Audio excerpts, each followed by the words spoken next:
berjalan dalam firman-Mu, hatiku siap.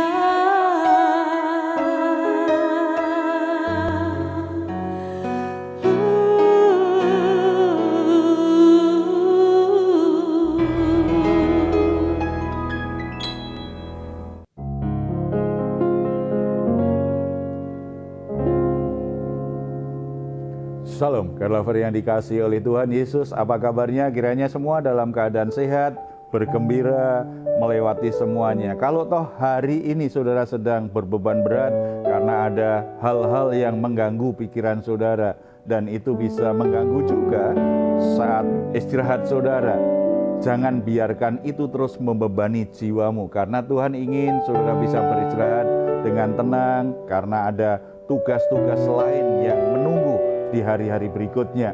Tuhan Yesus berkata kepada kita, marilah kepadaku semua yang letih lesu dan berbeban berat, aku akan memberi kelegaan kepadamu. Bukankah ini sebuah undangan yang sangat indah dari Tuhan? Jangan biarkan ada apapun yang terjadi dalam hidupmu itu membuat engkau gelisah, engkau menjadi tertekan, tidak bisa istirahat. Istirahat adalah bagian dari berkat Tuhan yang harus kita nikmati. Hampiri Dia, bawa semua masalahmu kepadanya. Mari kita bersatu dalam doa. Bapa di surga, kami mengucap syukur karena anugerah-Mu begitu sempurna dalam hidup kami saat ini. Kami datang kepadamu, kami membawa semua hal yang membuat kami menjadi letih, menjadi lesu, menjadi berbeban berat. Kami sungguh-sungguh membutuhkan kelegaan dari-Mu Bapa. Kami sangat percaya apa yang dikatakan Tuhan Yesus benar adanya. Ketika kami datang kepadamu, hadirat Tuhan itu akan mengubahkan hati kami, mengubahkan jiwa kami. Kami akan mengalami yang namanya kelegaan, ketenangan, sukacita, damai sejahtera. Hati kami semakin kuat, batin kami menjadi kuat untuk bisa melewati semua pergumulan hidup tanpa harus menjadi tertekan, karena Tuhan yang memberi kami kekuatan yang baru. Bahkan kami percaya Tuhan akan buka kesempatan-kesempatan untuk bisa membuat kami menyelesaikan masalah. Kami bisa membuat hidup kami tidak hanya bertahan melewati masalah, tetapi berkemenangan, berhasil menyelesaikan masalah-masalah hidup kami.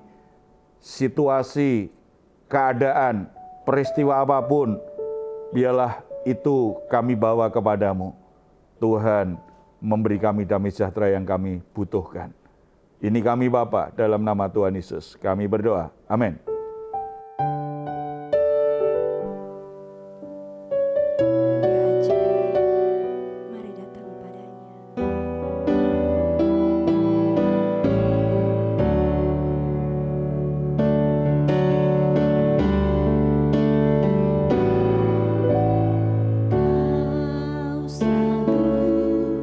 Ajaib bagiku, jalanmu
sebuah lagu pujian yang mengingatkan kita dan membuat kita selalu punya harapan dalam Tuhan, karena selalu ada jalan dalam Tuhan. Saudara-saudara yang dikasihi oleh Tuhan Yesus, salah satu pergumulan yang membebani kehidupan banyak orang adalah masalah rumah tangga, masalah keluarga. Itu membuat banyak orang benar-benar tertekan. Bagaimana Tuhan menolong kita keluar dari krisis pernikahan kita? Ini akan jadi sharing kita saat ini. Tetapi sebelum kita lihat kebenaran firman Tuhan ini, saya ingin ada yang berbagi cerita ini tentang masalah rumah tangga itu, kira-kira gambarannya seperti apa. Bu Rina boleh cerita, Bu, silakan. Iya Pak, saya pernah dengar ya kisah pasangan suami istri. Mereka sudah menikah beberapa tahun, tapi ternyata masih belum dikaruniai anak. Awalnya mereka sangat-sangat bahagia, tidak terganggu oleh apapun. Tetapi di belakangan mertuanya nanya, keluarga besar nanya, wah kapan nih kalian punya anak? Kenapa lama sekali? Kenapa belum? Apa masalahnya? Apa pergumulannya?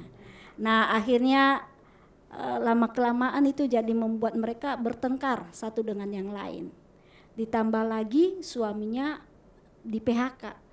Nggak ada kerjaan, jadi yang mencari atau kebutuhan ya Pak, itu jadi ke istrinya. Akhirnya keluarga besar mencerca mereka setiap hari. Dan akhirnya apa yang terjadi, pasangan ini jadi bercerai Pak. Karena tidak punya anak, suami tidak ada kerjaan, dan jadi meninggalkan Tuhan. Awalnya percaya dengan Tuhan, jadi meninggalkan Tuhan malah. Karena kasus itu ya. Iya Pak. Saudara bisa dapat gambaran kan betapa berat ketika sebuah rumah tangga itu alami krisis. Kita tidak bicara tentang posisi anak dalam pernikahan saat ini ya. Tetapi memang tidak bisa dipungkiri ada banyak orang berpikir bahwa pernikahan tidak akan bahagia kalau tidak punya anak. Walaupun itu sebenarnya pandangan yang keliru. Tujuan menikah kan tidak hanya soal keturunan, ada maksud Tuhan yang lain lebih dari sekedar itu. Bahkan memang ada orang-orang tertentu Tuhan izinkan tidak punya keturunan karena Tuhan punya maksud yang lebih besar dalam hidupnya. Jadi saudara-saudara, ada banyak masalah, ada banyak hal yang membuat rumah tangga itu bisa alami konflik, alami ketegangan, bahkan mengalami krisis.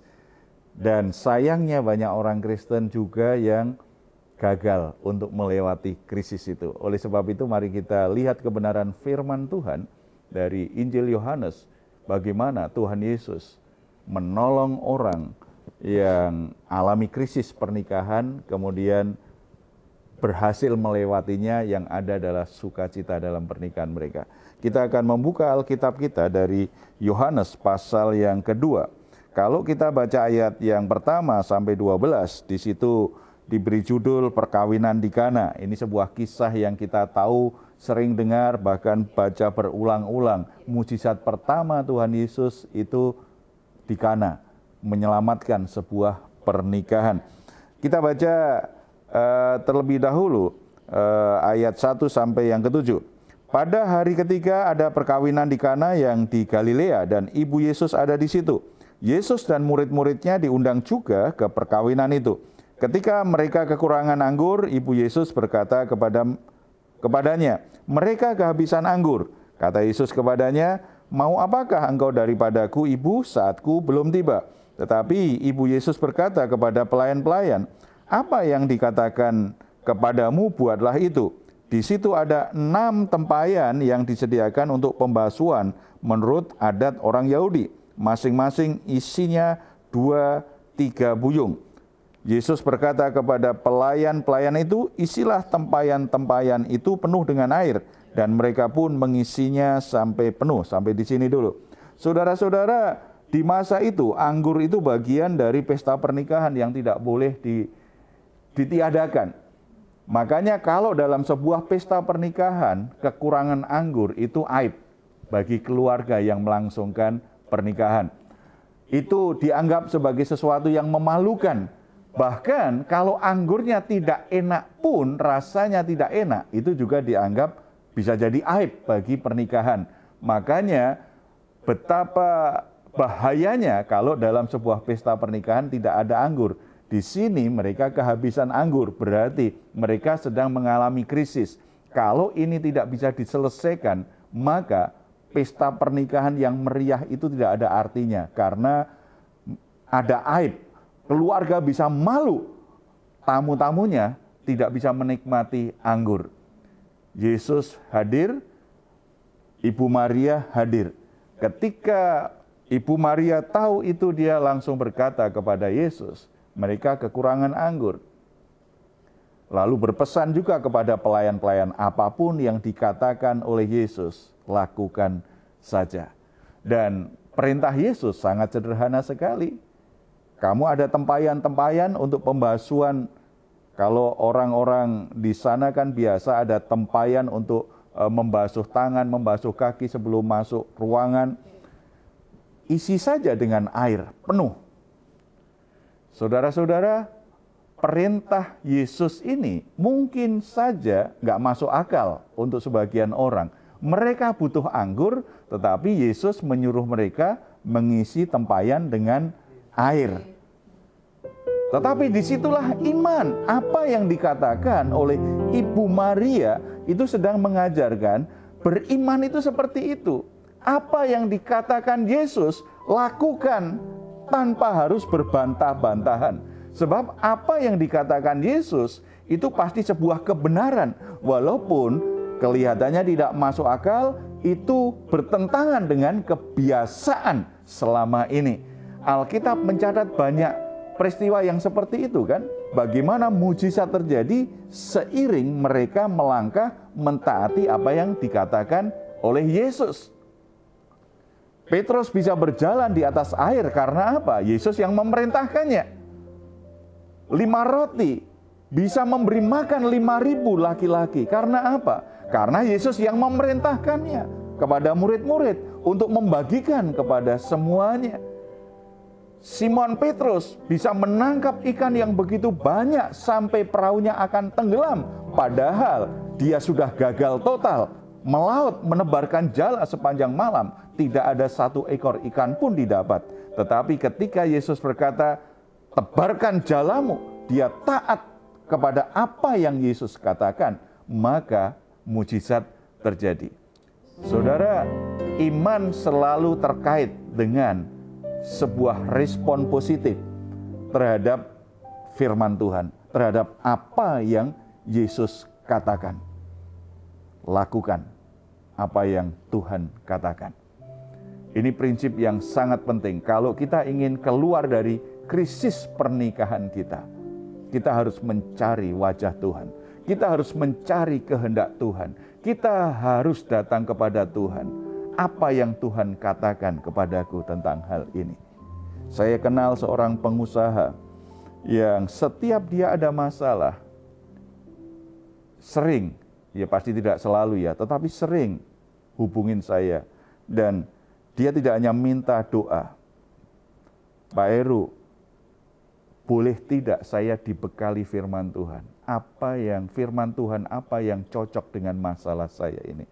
Saya pikir bagus sekali, sebab biasanya kalau orang lagi punya masalah hanya pengen didoakan masalahnya selesai. Tetapi dia minta, Tuhan berfirman apa ya kepadaku ya sebenarnya. Melalui peristiwa ini, Tuhan sedang ajar saya apa? Tuhan ingin saya lakukan apa? Itu sesuatu yang sangat bagus sekali. Ya, saya yang kadang-kadang malah kaget, firman Tuhan yang apa? Saya kan harus berdoa dulu, saya harus tanya Tuhan dulu. Saya kan bukan dukun, kalau ditanya langsung tahu. Saya perlu datang kepada Tuhan, saya biasanya minta waktu. Saya akan doa dulu, saya akan merenung dulu apa yang ingin Tuhan katakan kepada orang ini. Saudara-saudara, demikian juga dalam krisis hidup, termasuk krisis pernikahan kita. Kadang-kadang kalau ada masalah, krisis terjadi kan yang ada saling menyalahkan. Tadi cerita yang diceritakan oleh Bu Rina tadi kan itu banyak terjadi. Kalau ada masalah, orang hanya sibuk pada masalahnya. Kemudian karena ada banyak tekanan dari keluarga, dari saudara, dari orang-orang di sekitarnya, tambah mereka tertekan. Suami istri karena tertekan komentar-komentar orang itu, justru akhirnya membuat mereka saling menyalahkan. Bukannya mereka datang kepada Tuhan, mencari wajah Tuhan, mencari kehendak Tuhan. Kenapa kami tidak punya anak? Sampai saat ini kenapa kami tidak ada keturunan? Kenapa tidak mencari wajah Tuhan, mencari hikmat Tuhan, mencari kehendak Tuhan? Tuhan punya waktu untuk setiap orang. Yang jelas Tuhan tidak pernah dibatasi oleh waktu. Tuhan bisa lakukan banyak perkara. Ya, saya pernah melayani satu keluarga lebih dari 10 tahun pernikahannya nggak punya anak. Tahun yang ke-11 ternyata punya anak tuh. Pada saat mereka tidak terlalu berharap betul. Karena seiring umur kan, mereka udah mungkin kalau Tuhan nggak kasih nggak apa-apa. Ternyata tahun ke-11 Tuhan kasih mereka keturunan. Jadi Tuhan itu kan punya rancangan, punya waktu, punya agenda, dan dia berdaulat untuk mengaturnya. Kita ikuti saja. Kalau toh tidak diberikan, pasti ada maksud yang lain yang Tuhan ingin lakukan. Untuk mau keluar dari krisis, ini hal pertama yang harus kita lakukan itu. Ini prinsip yang penting ini. Jangan justru saling nyalahkan, cari cara-cara yang akhirnya justru saling melukai, hubungan tambah rusak. Itu membuat tidak nyaman kan hubungan suami istri. Itu yang menghancurkan banyak rumah tangga kan seperti itu. Mungkin juga itu salah satu seperti kalau ceritanya Rina tadi itu mungkin juga kontribusi stresnya ya. Nah, Itu karena terlalu banyak. tekanan, dengar suara-suara kan? Ya. Secara psikisnya itu terganggu. Jadi. Nah, dalam saat seperti itu kan saat yang baik ini suami istri mencari kehendak Tuhan. Di situ ada ketenangan, ada hikmat, ada kelegaan, akhirnya bisa bersikap yang lebih bijaksana tentang hal itu. Bukannya membuka telinga lebar-lebar, suara orang, komentar orang lebih banyak. Itu tambah tertekan. Tidak. Toh kita percaya pernikahan itu Tuhan yang menyatukan. Kalau Tuhan menyatukan, kan Tuhan ingin memberkati. Tuhan ingin mengerjakan perkara-perkara istimewa lewat pernikahan. Setiap peristiwa itu kan tetap dalam kontrol Tuhan. Ada maksud, itu yang mesti dicari. Ya.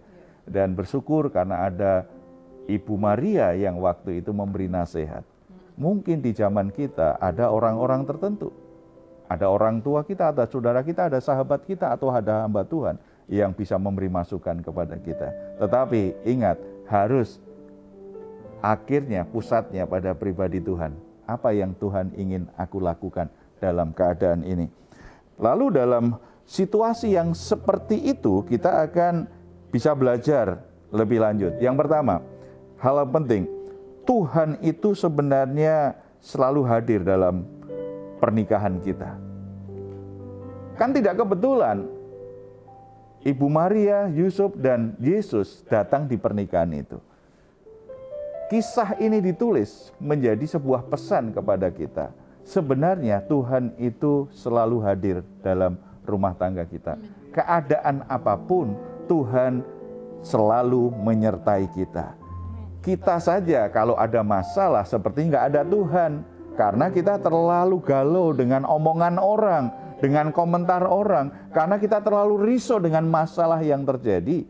Kita berpikir, kita merasa Tuhan nggak ada di rumah. Tidak. Tuhan memberkati, Tuhan menyatukan, dan Tuhan ingin menyertai pernikahan kita. Keyakinan bahwa Tuhan hadir itu memberi dorongan hati kita menyelesaikan setiap krisis, setiap masalah. Berarti harus datang kepada Tuhan, bersama dengan Tuhan. Karena kalau sampai stres, sampai nggak bisa mengatasinya, siapa yang bisa kita andalkan? Menyalahkan, saling menyalahkan kan hanya menimbulkan konflik berkepanjangan. Hanya akan saling menyakiti dan melukai satu sama lain, tidak pernah menyelesaikan. Datang kepada Tuhan, karena Tuhan ada di rumahmu. Tuhan hadir dalam pernikahanmu. Dan yang kedua, Tuhan ingin pernikahan kita itu bahagia. Pernikahan kita dipenuhi dengan sukacita. Anggur itu menjadi sebuah gambaran sukacita, pesta pernikahan. Ketika ada krisis kekurangan anggur, Tuhan berikan mujizat, anggur yang lebih enak dari sebelumnya. Berarti Tuhan ingin kita menjalani pernikahan kita dengan sukacita, menjalani pernikahan kita dengan bahagia, tidak tertekan, tidak membuat kita justru tidak bahagia, kehilangan sukacita, tidak. Kalau kita ketemu orang yang baru terima Kristus, baru dilahirkan kembali, kita lihat wajahnya itu, kalau orang Jawa bilang itu namanya sumringah, ada sukacita yang besar. Saya pernah ketemu orang yang habis saya bimbing kemudian dibaptis. Saya kaget, perubahan wajahnya luar biasa. Dia cerita, Pak, setelah saya dibaptis, saya ke kantor, teman saya itu bilang sama saya, kamu nikah kok nggak undang-undang saya? Loh kenapa? Wajah saya, mereka lihat katanya, ini kegembiraan orang habis nikah nih. Coba biasanya orang yang baru menikah kan memang bahagia ya. Biasanya setelah beberapa bulan menikah aja, mereka jadi nggak sumringah itu, stres. Tapi wajahnya begitu bebas, begitu lepas, penuh sukacita. Saudara-saudara, Tuhan ingin kita lewati pernikahan kita itu dengan sukacita. Makanya masalah apapun, jangan biarkan merusak hubunganmu satu sama lain. Jangan perburuk keadaannya, saling menyalahkan.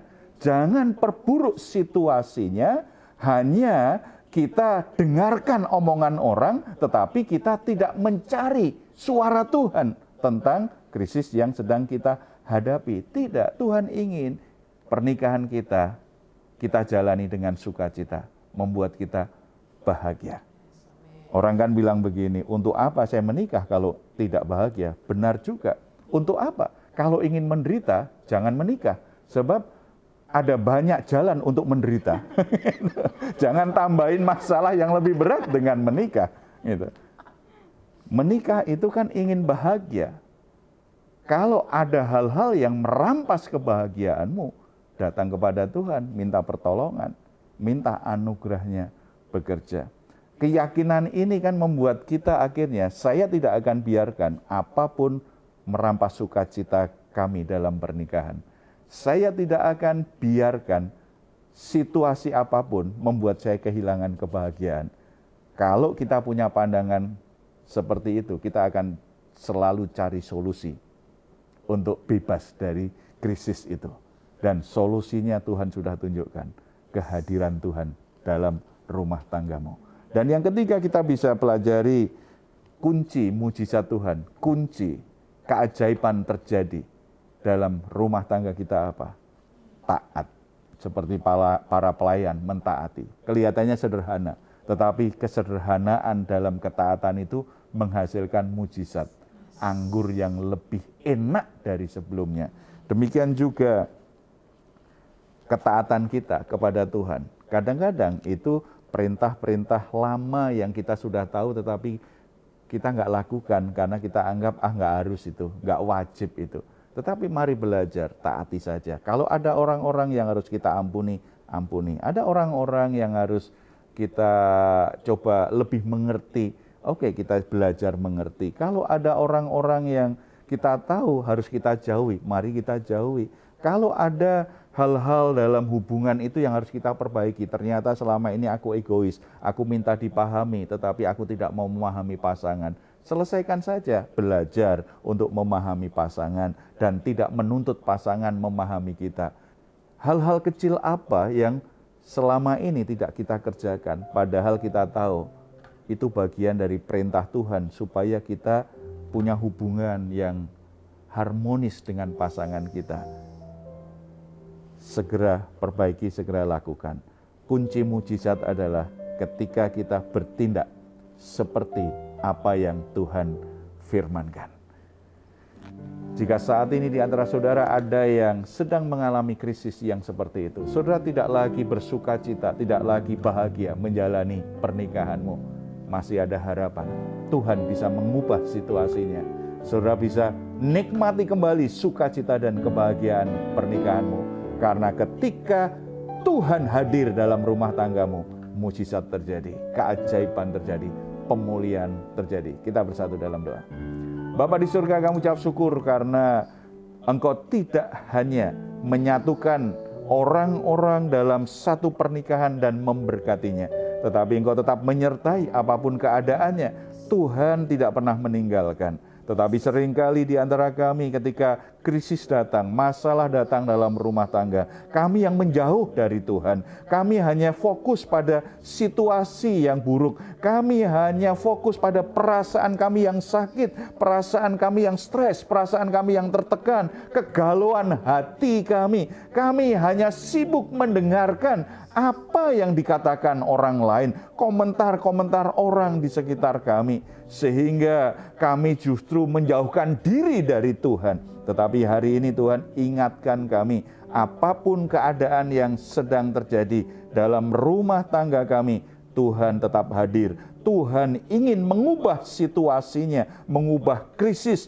menjadi sukacita, menjadi kebahagiaan yang lebih besar. Tuhan sanggup melakukan semua keajaiban yang kami butuhkan supaya keluarga kami bisa dipulihkan. Bapa di surga, hamba-Mu berdoa untuk setiap pasangan suami istri yang saat ini mereka sedang mengalami krisis dalam hubungan mereka, dalam pernikahan mereka. Bahkan ada yang hampir menyerah dengan keadaannya. Mereka hampir berpisah, mereka hampir bercerai. Tetapi biarlah oleh kebenaran firman-Mu dan oleh jamahan Roh-Mu saat ini, hati mereka dipulihkan, hati mereka disembuhkan, hubungan mereka menjadi pulih, hubungan mereka menjadi lebih harmonis, sehingga ada sukacita kembali dalam rumah tangga mereka. Kalau ada masalah-masalah yang lain, yang terkait dengan ekonomi, masalah pekerjaan, atau bahkan karena mereka belum punya keturunan, Bapa di surga, Engkau Bapa yang Maha Kuasa, yang memiliki kuasa tidak terbatas. Mari Bapa, nyatakan kuasa-Mu, nyatakan belas kasihan-Mu, nyatakan keajaiban-Mu dalam rumah tangga mereka, sehingga melalui apa yang Tuhan kerjakan, nama Tuhan dimuliakan, rumah tangganya menjadi tempat di mana sukacita Tuhan itu berlimpah-limpah dan memancarkan kemuliaan Tuhan bagi keluarga-keluarga yang lain. Nama-Mu dipuji dan dimuliakan Bapa. Kami berdoa untuk rumah tangga yang lain. Tuhan berkati. Tuhan berkati pasangan suami istri, Tuhan berkati anak-anak, Tuhan berkati segala sesuatu yang menjadi pergumulan anak-anak-Mu. Tuhan tolong semuanya. Dalam nama Tuhan Yesus kami berdoa. Amin. Puji Tuhan, saudara-saudara, tidak ada satu krisis pun yang tidak bisa ditolong oleh Tuhan. Masalahnya adalah di hati kita. Tetap percaya Tuhan bisa menolongmu. Dan jangan menyerah dengan keadaan apapun yang sedang saudara atasi, saudara alami saat ini. Saudara-saudara, kalau ada pergumulan, ada masalah apapun yang sedang saudara alami, saudara membutuhkan dukungan doa, silahkan untuk menghubungi nomor telepon yang tertera di layar saudara. Tim doa kami akan mendukung saudara dalam doa. Tetap percaya, doa orang benar besar kuasanya. Kalau saudara ingin memberikan komentar, silahkan menuliskannya di ruang komentar yang ada di channel Diaspora TV. Kami tunggu. Mazmur 4 ayat 8-9. Engkau telah memberikan sukacita kepadaku lebih banyak daripada mereka ketika mereka kelimpahan gandum dan anggur. Dengan tentram aku akan membaringkan diri, lalu segera tidur. Sebab hanya Engkaulah ya Tuhan yang membiarkan aku diam dengan aman. Puji Tuhan, selamat malam, selamat beristirahat. Tuhan Yesus memberkati kita semuanya. Shalom.